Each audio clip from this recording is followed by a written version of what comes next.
What's up, guys? Welcome back to the channel. My name is Frank Mularcik, and today I will be walking through a balance sheet and explaining each line item to the best of my ability. Specifically, in this video, we're going to be talking about each of the items that are classified as assets, and then in a week or two, we're going to make another video, and I'm going to talk about everything related to liabilities and shareholder equity.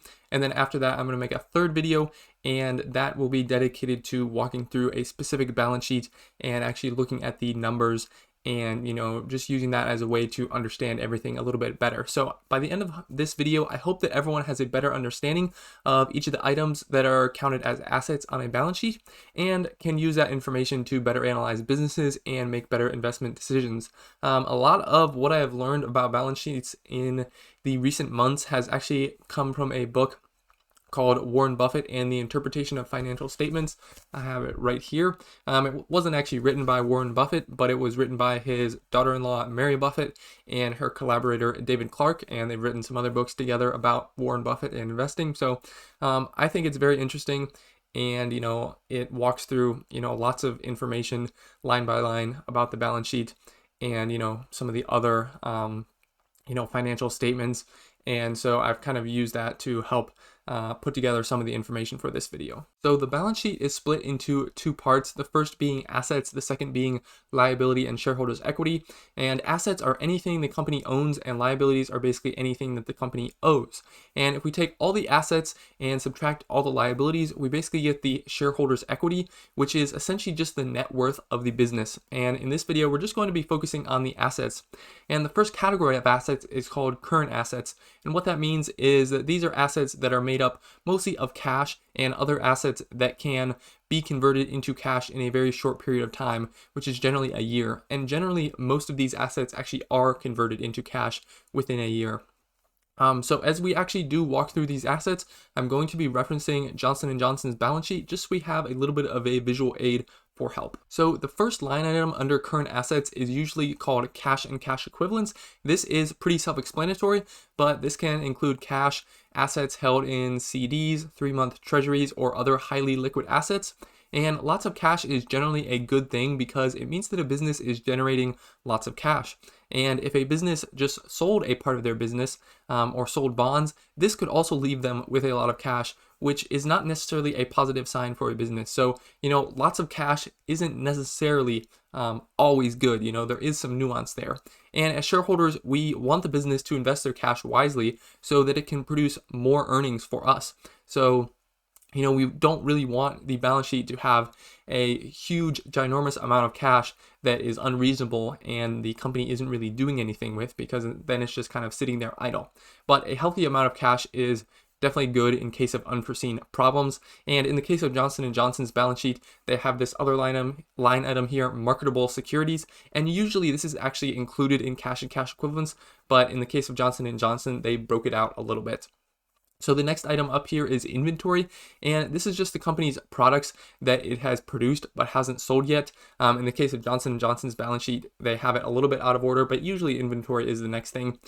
This isn't really as meaningful for companies that might sell something less tangible like software or some sort of service, but for companies that do sell a physical product, a sign of a good business, generally speaking, is a steady increase in inventories over time that correlates to an increase in earnings. If inventories are fluctuating wildly over time, this can be an indicator that the business is in a highly competitive industry or that their business is subject to booms and busts, and that's not necessarily going to produce the best long-term results for shareholders. At least for me, I like when a business can steadily grow over time and have that consistent growth that can be depended on. The next item here is accounts receivable or net receivables. So when a business sells a product or service, they might not receive the full payment immediately. So this amount that they are due is called receivables. And then there's also the case where basically some of the purchasers aren't going to end up paying for the products. So this amount is actually called bad debts, and that's subtracted from receivables to give us the net receivables amount.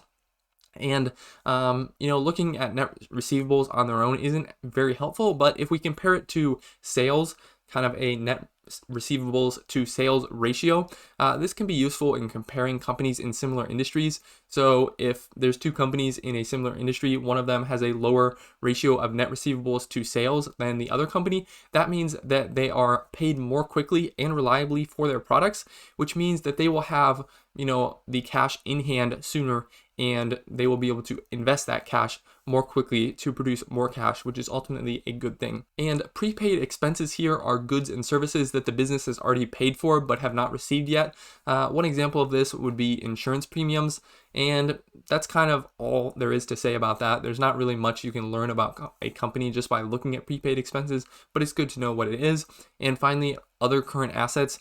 These are just some non-cash assets that are due to be cashed within a year, similar to prepaid expenses, but they don't really provide, again, much insight into the overall health of the business. And usually prepaid expenses is actually split up from the other current assets, but in the case of Johnson & Johnson, they just kind of lump them into one here. So when we add up all of the assets that we've talked about so far, we get what's called total current assets, and this is basically the working capital of the business. Investors often calculate what is called the current ratio. And to do this, you take the current assets and divide it by the current liabilities, which we'll talk about more in depth in the next video. But essentially, current liabilities are the total of debts and obligations that a company owes within the next year. So if the current ratio is greater than 1, this basically indicates that a company has enough cash or other assets that will soon become cash to pay off all their liabilities that will be due within the next year. So generally speaking, a current ratio of greater than 1 is a good sign to see. However, there is some nuance there. And if we look at some fantastic companies like Coca-Cola, like Procter & Gamble, like Pepsi, oftentimes these companies actually have current ratios less than 1. And this is not because they are not good companies. This is not because they do not have healthy balance sheets. This is because they produce so much cash from their business. They really have no problem paying off their current liabilities every single year. And that cash that they produce from their business is very consistent and predictable. And additionally, they reward shareholders through dividends and share buybacks. And this actually lowers the cash position and makes the current ratio look lower. So although the current ratio looks like it's a good measure, there is some nuance there, and sometimes it isn't really the best way to analyze the financial health of a company, because if a company has a current ratio less than 1, it could be because they're struggling, or it could be because they don't really need all those current assets and they produce super consistent earnings. So the current ratio is definitely helpful, and I like to look at it just a little bit, but it is not the end all be all of what makes a healthy balance sheet. So now moving on to other assets that aren't liquid and aren't classified as current assets. These are usually called long-term assets, though Johnson & Johnson doesn't specifically call them that on the balance sheet here. The first one on the list is usually property, plant, and equipment, and this is simply the value of a company's property, manufacturing plants, and equipment, but the value on the balance sheet is actually calculated by taking the original cost of these items minus accumulated depreciation, as these items do wear out over time. You can see Johnson & Johnson lists specifically the original cost, and they list the depreciation, and then they list the net value. So some companies in highly competitive industries may have to own lots of manufacturing facilities that have to be updated super frequently to stay ahead of the competition, and oftentimes they have to update these manufacturing facilities before the equipment is worn out. So examples of companies like this would be maybe auto manufacturers, because pretty much every single year they're having to do some sort of retooling on the assembly lines. And sort of in the news recently, some semiconductor companies like Intel, they are investing heavily right now in new manufacturing plants. So those companies oftentimes have lots of property, plant, and equipment assets on their balance sheet, but that's not necessarily a good thing, because they often have to invest more and more into those assets. But with a company like Coca-Cola or maybe Wrigley, they are generally making the same product year over year over year, and they're not really having to make much changes to their manufacturing process or facilities. So they really only have to make updates to those facilities when the equipment or buildings wear out. So for a company like this, they're not going to have as large assets for property, plant, and equipment on their balance sheet, because they don't have to update them as much. So the depreciation is going to add up even more. So in this case, the property, plant, and equipment won't be very large, and that's almost something that is sometimes a good thing for a business. The next item that is usually listed is goodwill, but Johnson & Johnson has it a little bit out of order. And no, Johnson & Johnson does not own Goodwill stores. And I'll give you this short example to explain how it works. So if company A buys company B at a price that is higher than company B's book value or net worth, then company A will take an asset of goodwill onto their balance sheet that is equivalent to the difference of the price they paid for company B and the book value of company B. And basically, this is saying that, company B is actually worth more than what company B's book value was. So, generally it would be better to buy a business below their book value and therefore have little goodwill. But most quality businesses that are worth buying aren't going to be available to be bought at less than book value. So it's generally not preferential for a company to have a lot of goodwill, but it's definitely not preferential for a company to have a little goodwill. But if they do have a lot, that means they are acquiring a lot of businesses above book value. So in that case, you have to be sure that these acquired businesses are going to be useful and profitable for the underlying business that bought them. The next item we are going to discuss here is net intangible assets, and these are assets that can't be physically touched or held. So these can include patents, copyrights, trademarks, franchises, brand names. And because of the subjectivity of the value of these intangible assets, companies actually cannot carry intangible assets on their balance sheet that were generated and developed within the company. So they can only carry intangibles that were somehow acquired, either through an acquisition of another company that, had those intangible assets, or through the direct purchase of that intangible asset.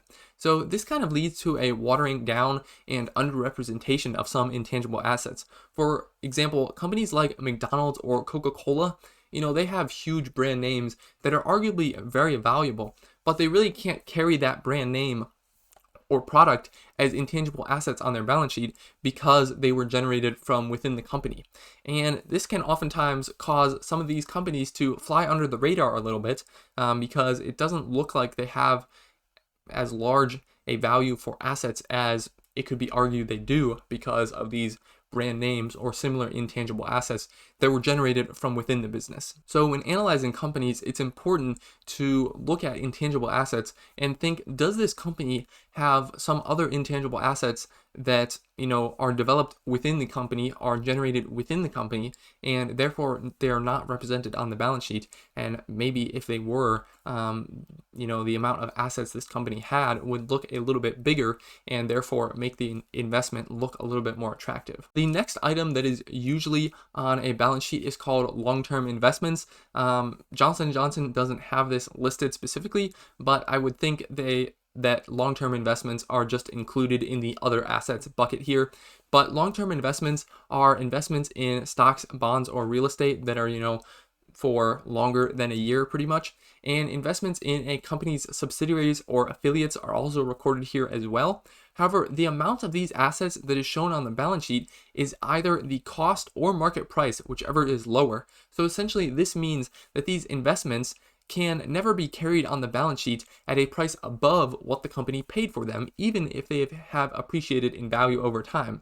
So it's important to look at, actually what are these long-term investments that are listed on a company's balance sheet, because it could be the case that a company has some very valuable long-term assets that have lots of price appreciation, but they are sitting on the balance sheet and look to be not very valuable at all because that's what the cost was when the company purchased them. And beyond comparing what the long-term investments are really worth versus what they were bought for, it's important to kind of look at them a little bit more closely and understand what we think these long-term investments will actually be worth in the future. Because when we're investing in a company, we want it to be financially healthy now, but we also want it to be financially healthy in the future. And so we want to have an understanding of what we think these long-term assets might be worth in the future. And the final item usually included under long-term assets is just called other long-term assets.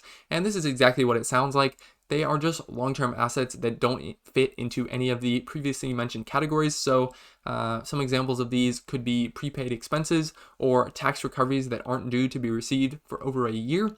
But there's really not much that can be learned about a company or the financial health of a company just by looking at the other long-term assets without really digging more into what that actually means. In the case of Johnson & Johnson, they actually list deferred taxes on income, which normally would be listed just as other long-term assets, but they do have, other assets here, and they split out those deferred taxes on income as a separate item. So total assets is exactly what it sounds like. It's just the sum of all of the current and long-term assets.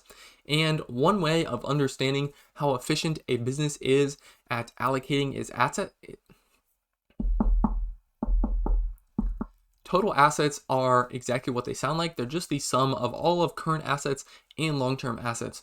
And one way to understand how efficient a business is at allocating its capital or assets is by calculating what's called the return on assets. And this is found by dividing net earnings by total assets. At first glance, it would seem that the higher the return on assets, the better, but usually a really high return on assets occurs in a business with a smaller amount of total assets. In these cases, since you need less assets to compete, this basically means there's a lower barrier to entry, and the return on those assets, if you are a successful competitor, is likely to be high. So this means it's very attractive for other companies or investors to try to come in and compete with you. So sometimes a high return on assets is not really the best thing, because it will make your industry or something like that, or your business that you're participating in, it will make that seem like a very lucrative and attractive business, and other people will try to compete, and they could take away market share or something like that from your company. So if a company has a very large amount of assets, say $100 billion of assets or more, something like that, it's going to be very hard to accumulate that many assets in order to really compete with that business. So in that case, it's really not as vital to have as high of a return on assets number, and it's a little bit more acceptable if that number is not quite as high. Although a balance sheet might seem confusing and formidable, it becomes less scary when we break it down and understand the meaning and significance of each item line by line, and I hope that's what I've been able to do in this video. If you do have any questions or comments about the assets on a balance sheet,